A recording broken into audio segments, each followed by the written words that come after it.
October is one of my favorite months because obviously all the pink for breast cancer awareness and also because of all things spooky relating to Halloween. And luckily our next guest, my girlfriend Cheryl, is also just as passionate about Halloween as I am. Let's welcome Cheryl Nelson. Hi, Hey, so girl. happy to be back. I'm in costume, as you can tell today. I know, and I decided to dress for the occasion too, so Love it. I love the vibes. Now, I am a mom, so that makes Halloween a little bit different than it used to be prior to being a mom. Can you kind of school me on how to be prepared for the safety aspect of Halloween? Yeah, that's a great question. And I know when you're a kid, you just dress up and you go out and you trick or treat and you have fun, right? Yeah. But now as a parent, you have to think about a lot more things safety. Oh, yeah. Including, look at that, holding the cat all like a baby. I know, I'm like... Is it purring? Yep. Yeah. Yep. I think that's what that noise is. Let's start with "Oh costumes. When you're out trick-or-treating, especially once it gets dark, you want to make sure your kids are okay, right? There's going to be cars out there on the roads. Yep. One thing I love is this reflective tape. Ooh. And you can put that on your costumes. You can put it on your pumpkin or your bag where you're carrying the candy. That way, if the car lights, That's so smart. shine on you, you're getting that reflection and they can see you, especially if the kids are in dark costumes. I always recommend light costumes so they can be seen at night. I'm gonna have to take my kid's costume back now. Great. Oh, is it black? It's probably dark. He's gonna be a wolf, like the big bad wolf. Okay, that's all right. Just put reflective tape all over him. Got it. Front and back. Got it. Okay. X marks the Next spot. up, another way to see the kids out there are these lovely glow sticks. And they love those. Oh yeah, they can wear them around their neck, or maybe they can carry them, put them in their little pumpkins, but another way to be seen, anything you can do. Now, what would happen if, let's say, something happened, God forbid, to your kid, or if there was a medical issue and you weren't with them? Would they know how to get in touch with you, or would they know the kid's medical information? They'd know how to get in touch with me, maybe not know his medical information though. So I always recommend that the kids wear these medical ID bracelets. Oh, wow. Yeah, and you just put them on and they blend right in with the costumes and you have all your ID information, any medical information, if there's love that. diabetes or anything like that, this is right there on your kid's wrist. I'm such a helicopter mom. I'm really shocked that I didn't know this existed prior to right now.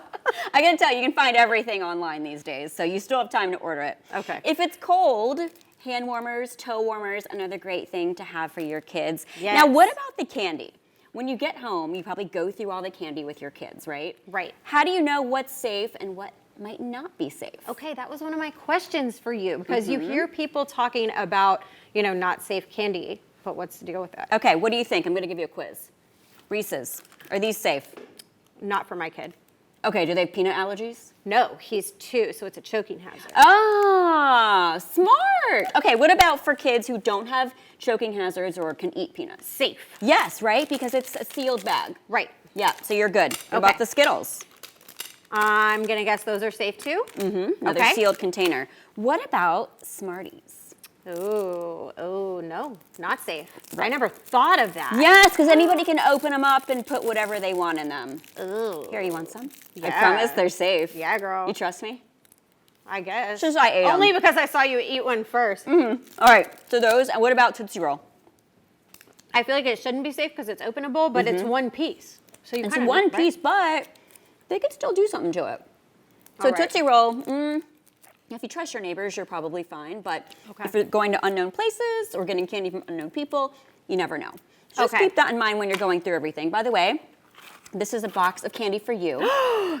Yeah, so you get treats to go home with. Yes. Now, I do have some other tips, too, that I wanted to say the parents should keep in mind when they're going out. I have a full screen graphic with these tips. Here they are. So your kids, when you're thinking about costumes, don't use a full face mask because that could obstruct their vision. They might not be able to see where they're going, Right. could fall. Use non-toxic face paint instead. Also, avoid long costumes. You don't want your kids tripping. I don't know if they're like me, but I trip even when I'm not wearing long costumes. Me too. Really? Yes. Yeah, I'm a fall hazard wherever I go, it seems like. Same. Next, avoid open flames or candles. You don't want anybody lighting up on fire. Right. Not good. Swords and sharp objects. We see so many kids with swords these days. You don't want them playing around and knocking somebody's face. No, not a good idea. Walk on the left side of the road if there is not a sidewalk. You know why that is. So you're walking against traffic. Exactly. So you can see oncoming cars. Yep, so you can see that. Look at you, Ashley. You know what you're doing. Yeah. All right, you're Told you I passing was the a helicopter test. mom. Visit houses with outside lights on only. If the house is in the dark, They don't want you. They don't want trick-or-treaters. They Leave don't them have alone. candy. Yeah, don't mess with them because you never know what could happen at those houses. All right, don't go there. Finally, be aware of your surroundings. If there's anybody creepy following you, although it's hard to tell who's creepy and who's not on Halloween, but just know who's there and know how your kids are doing and know when they're coming home if they're going out with other kids. Well, thank you so much for all of these fantastic tips. You are going to make my first Halloween walking around with Adrian trick-or-treating Aw. way more safe. Now, you also prepare for other types of situations, and people can find all of those situations right there at preparewithcher.com. And we have to take a quick break. I'm so sorry. Oh, it was fun. But when Happy we, Halloween. Thank you. But when we come back, guys, we have a delightfully disgusting challenge that you don't want to miss. Stay right there.